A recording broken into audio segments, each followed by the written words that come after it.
And if I last ball boxing, down at Greaves Promotion, Newark Showground, joined by the man himself. How are you, pal?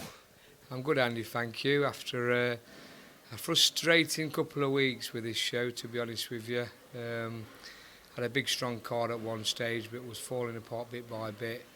We got there in the end. We had 7 fights. Not my greatest of shows, but listen, we got it over the line. We got the lads out and keeps them busy. But like I say, it's very, very frustrating now. This promoting is getting really tough. Each show's getting harder.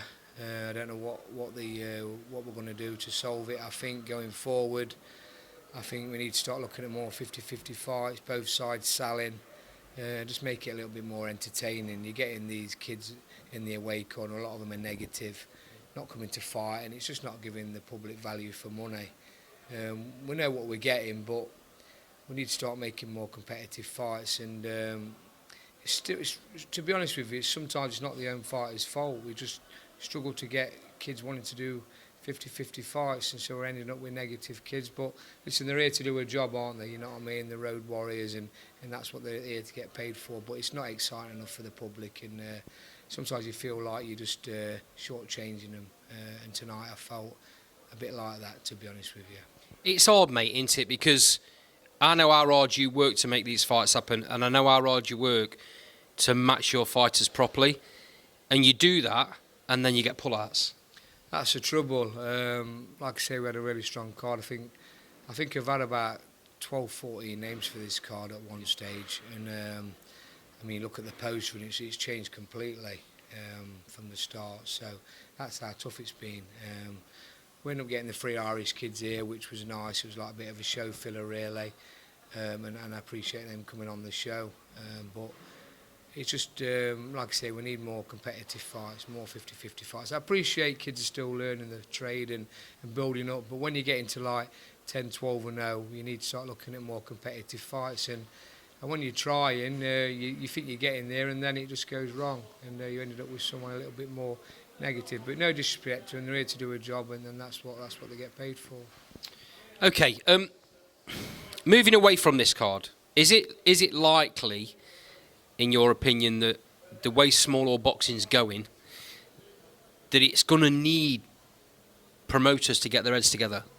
100%, yeah. I mean, you look at Frank Warren, Eddie Hearn. Who would have ever thought they would work together? I know you got Turkey Alashea, or whatever his name is, the main man, multi-millionaire. He's managed to bring them sort of promoters together, and I mean, obviously on a far smaller scale. Let's look at trying to do it ourselves, you know what I mean?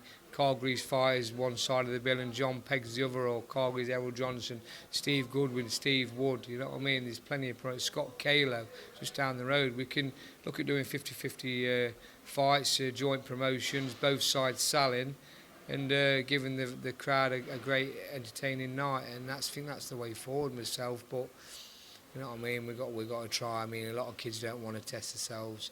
The ones that do end up fighting the wrong fights because the opponents pull out, so it's just one of them.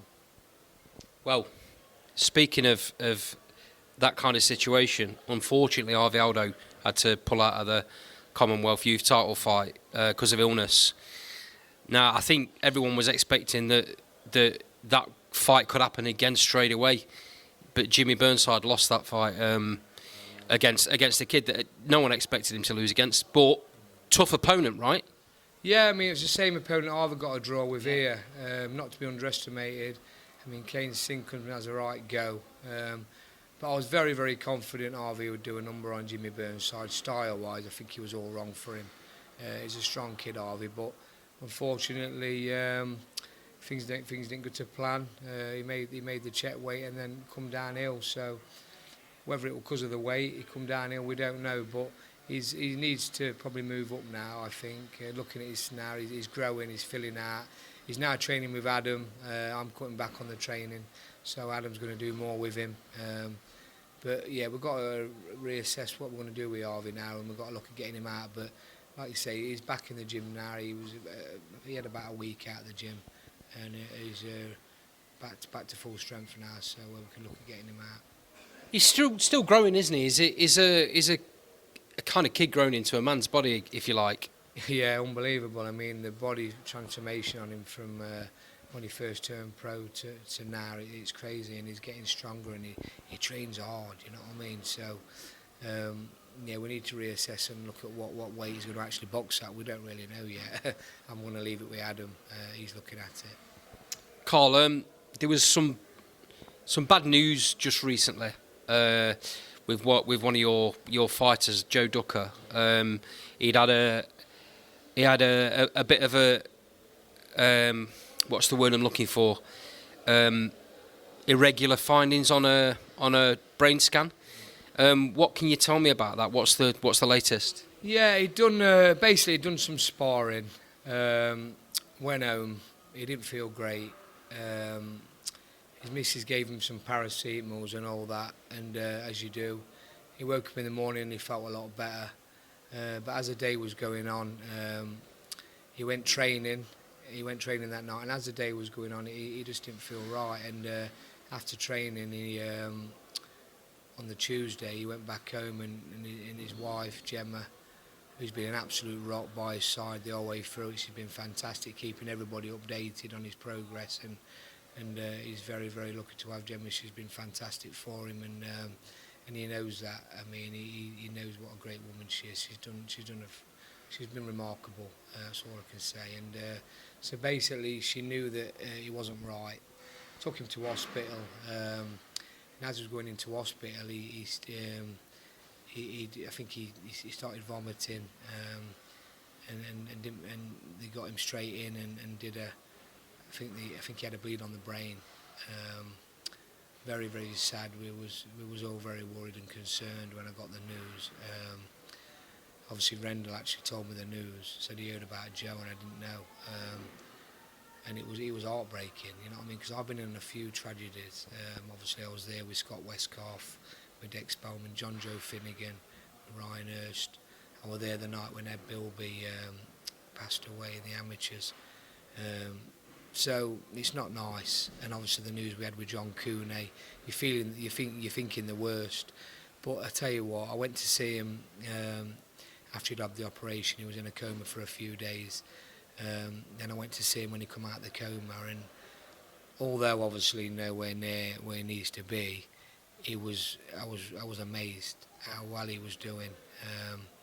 And it was very emotional for us both. We shed a few tears, and Joe's a lovely kid, you know what I mean? I haven't managed him his whole career. He was with the Shinfields at the start. He come to me, and we got a little bit. Obviously we're close, and his manager, but he started training with me because obviously he was working in Lincoln, and the more I was doing with him, I was really taken to Joe, to be honest with you. And what a lovely man, you know what I mean? Heart of gold, a bit like myself really, you know what I mean? Really similar, and lovely man, heart of gold, and I really took to him. And obviously when I got this news, it knocked me for six, and but. Yeah, slowly he's getting there, and obviously Gemma's been keeping me informed. And when she told me that the doctors are ready to let him home, I think it was Tuesday. I think it was. He went home, and David Wainwright's been to see him at home, and he's doing amazing.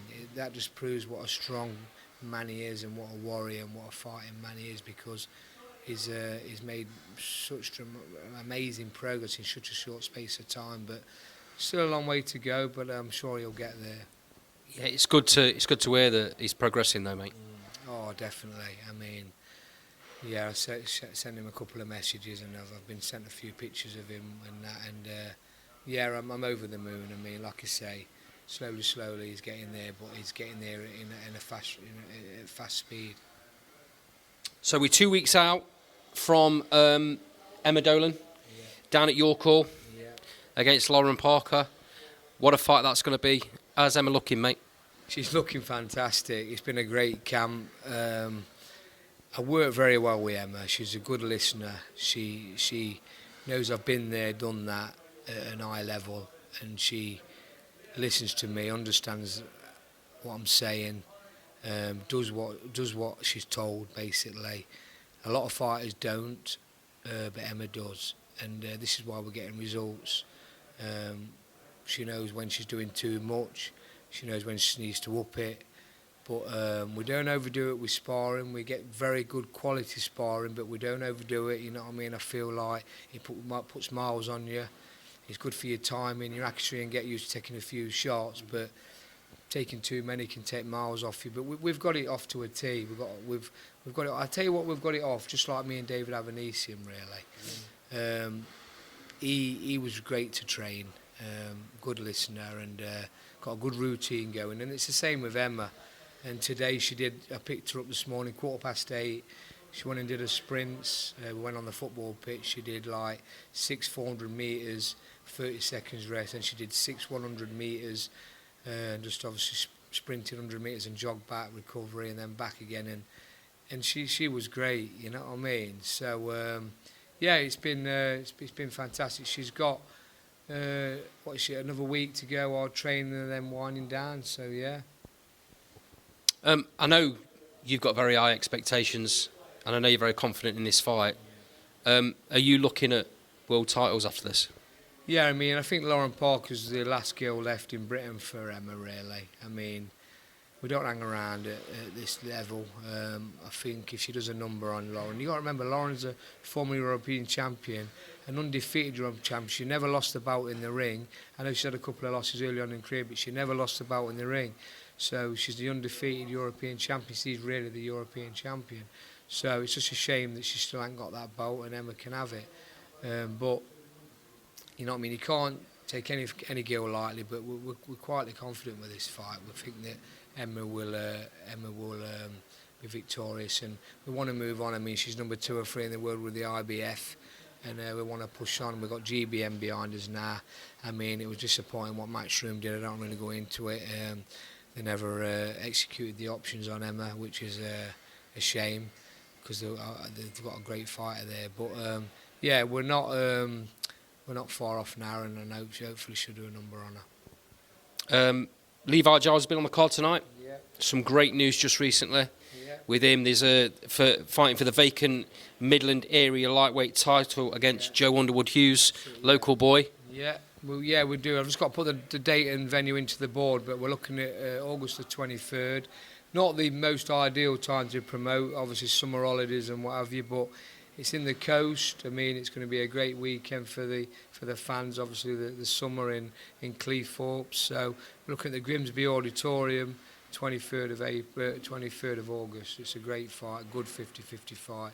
Joe Underwood-Hughes isn't to be taken lightly, and Levi knows that. He's a good fighter, and he did fantastic in the Ultimate Boxer. And yeah, he's been in with some good boys. A tough lad, and Levi knows it's going to be a great fight. Levi's turned his local area into a bit of a fortress, hasn't he? Yeah, he loves it there. He's like, Gaffer, I'll sell it out. I promise you. I'm saying, it's a risky one for me, Levi. You know what I mean? I said, are you sure it's going to sell? Gaffer, I promise you, we'll sell it. Get me that date. So listen, I'm holding him to it. You know what I mean? I might be knocking him on his door for a few quid after, like, but we'll see. But no, he's a great lad. Great lad, good ticket seller, solid, honest pro, works hard, and hopefully we can get him at the Midlands title. He's always wanted to win the Midlands title. It's a great belt to have, being the champion of the Midlands. It's a big area, and obviously I know he's boxed to the British and come off, and it feels like it's a step down, but he really wants that Midlands belt. He wants to be proud Midlands area champion. Carl, moving away from your team, your fighters and your promotion, some sad news in boxing. Boxing lost one of its all-time greats in Big George Foreman this week. Thoughts on it? Very, very sad. I mean, there's not many of the greats left now, is there? Obviously, he was in a great era, wasn't he? Some fantastic fights. One of probably the hardest heavyweight puncher ever. When he took out Michael Moorer with that, just like a solid shot, wasn't it? Like just like a stiff shot, and flattened him. And what was the oldest ever heavyweight world champion? Yeah, so very, very sad. But listen, it's what was he, 76 or so, which is you know, we still had a good few years left in him, I would have thought. But it's sad. But you know what I mean? It's life, innit? We all know we all know where we're going in the end, and some go a bit sooner than others. It's very, very sad, and what a legend. Boxing's lost a great man, and one of the greatest, one of the best, and one of the hardest ever heavyweight punchers in the world. Last one from me, mate, and I'll now let you crack on. You've just spoke a bit about, a minute ago, about you never thought you'd see Eddie and Frank get together, and it seems to be that Turkey Al Sheikh's the man that's done that, or should I say the money's done that. Boxing in recent years has had some seismic changes, and there's been a massive one just recently with this new boxing promotion, Turkey Al Sheikh, TKO, and Dana White. Do you think promoters that are currently in the business and also the governing bodies, organisations, do you think they're getting a bit nervous with this? I think so, yeah. I mean, the money they've got at that level is unbelievable, and these are the ones that brought Frank Warren and Eddie Hearn together, so they're probably going to be a little bit concerned, but I'm sure he'll want to work with them all. I think Turkey Al Sheikh will want to work with them all. I mean, he's a very, very good businessman. He's bringing great fights together, and he's making people fight. That's the main thing. He's making people have 50-50 fights, and because he's paying that sort of money, you know what I mean? He's paying unbelievable money and wants a proper fight, and I don't blame him. So let's hope everybody can work together. Hopefully in the small or boxing we can all do the same. It's the only way forward, in my opinion. And lastly, I just want to say it's been great working with Dean Sugden tonight. I mean, me and Dean go back a long way, and it's raised a few eyebrows. I mean, a lot of people are surprised that we're working together, but I'm not, and Dean's not. I think deep down all along, you know what I mean, we've always had a lot of time for each other, and like I say, tonight working together has been fantastic. Having Chad on the card, and it was a great ticket seller, and obviously working together. I'm really pleased, and I think we're going to start putting some good shows on and bringing some big nights to Newark. First of many, then. Oh, definitely, yeah. We're going to be working together regular, so yeah, let's see how it goes, and hopefully we can bring some bigger nights to Newark, and I mean, who knows where we can go. I mean, Dean's got a fantastic set of amateurs, some good fighters coming through, and I'm still bringing loads of good pros through, so yeah, I'm pretty sure we can put on some big shows. Carl, as always, mate, thank you for having Last Bell Boxing down here. It's always appreciated. I'll see you next time. Yeah, thanks for coming, Andy. It's really a pleasure, mate. Top man. Thank you.